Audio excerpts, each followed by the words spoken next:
Mount Everest is considered the most dangerous place on Earth since that popular disaster in 1996 where 8 people died due to a snowstorm. Tragedies do not diminish on this mountain. The storm of that day was a snowstorm with strong winds that could easily bury the climbers, proving them hypothermia, which was one of the main causes of their death. It was May 20th, 1996. It looked like a good day to climb the biggest mountain on Earth. It was supposed to be a good day. At least that's what they had predicted. Keeping in mind the fact that it was a day before the storm, Weather and his group of 8 people decided to climb and descend the dangerous and indomitable Mount Everest. Unfortunately, he was the only survivor. They should have seen that coming. All the facts for not doing it were on the table. But once you are in, once you are at the top of the mountain, there is no coming back. At least not that easy. At least not without making sacrifices. Sacrificing people or sacrificing things. When he was a child, his dream was to do something awesome. Passing the years, he thought a lot of things. Weird but great things. One day, he met probably one of his best friends, who will climb the Everest with him. Putting a flag in the top of the biggest mountain was his priority. That was the goal. During the path, he and his friends affronted a lot of troubles, but the feeling of complete his dream was bigger than the fear he felt.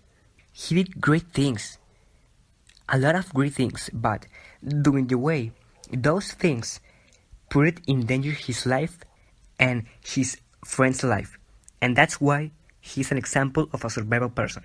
Weathers was later helped to walk on frozen feet to a lower camp where he was the subject of one of the highest altitude medical evacuations ever performed by helicopter.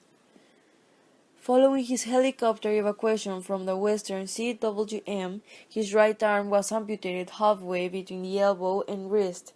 All 5 fingers on his left hand were amputated, as well as parts of both feet. His nose was amputated and reconstructed with tissue from his ear and forehead. Weathers was born in a military family. He attended college in Wichita Falls, married and had 2 children. In 1986, he enrolled in a mountaineering course and later decided to try to climb the 7 summits. He considered Richard Bass the first man to climb the 7 summits, an inspiration who made submitting Everest impossible for regular guys. In 1993, Weathers was making a guided ascent on Vinson's Massif, where he encountered Sandy Pittman, who he would later meet on an Everest in 1896. Weathers was born in a military family. He attended college in Wichita Falls, married and had 2 children. In 1986, he enrolled in a mountaineering course and later decided to try to climb the 7 summits. He considered Richard Bass the first man to climb the 7 summits, an inspiration who made submitting Everest impossible for regular guys. In 1893, Weathers was making a guided ascent on Vinson's Massif, where he encountered Sandy Pittman, who he would later meet on an Everest in 1896.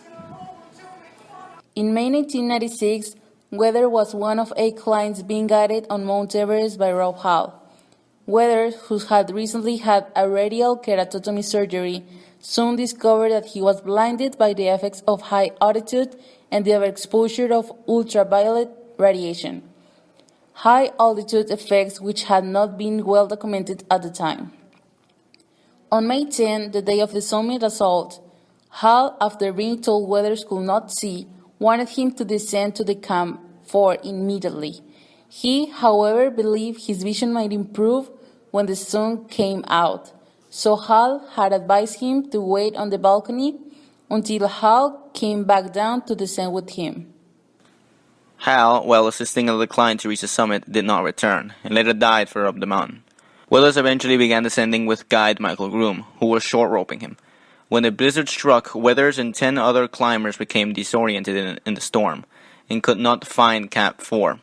By the time there was a break in the storm several hours later. Weathers had been so weakened that he and 4 other men and a woman were left there so others could summon help. Anatoly Bukrev, a guide on an expedition led by Scott Fisher, came and rescued several climbers, but during that time Weathers had stood up and disappeared into the night.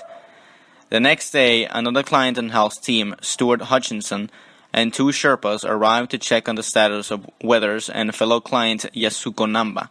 Believing Weathers and Namba were both near death and would not make it off the mountain alive, Hutchinson and the others left them and returned to Camp 4. Weathers spent the night in an open bivouac in a blizzard, with his face and hands exposed. When he awakened, he managed to walk down to Camp 4 under his own power. His fellow climbers say that his frozen hand and nose looked and felt as if they were made of porcelain, and they did not expect him to survive.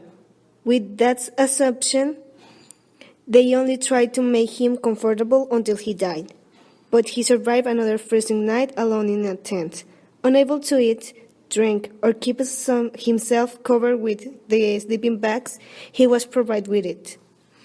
His cries for help could not be heard above the blizzard, and his companions were surprised to find him alive and current the following day. After the Everest, Weathers published his book about his Everest experience and his life, named Left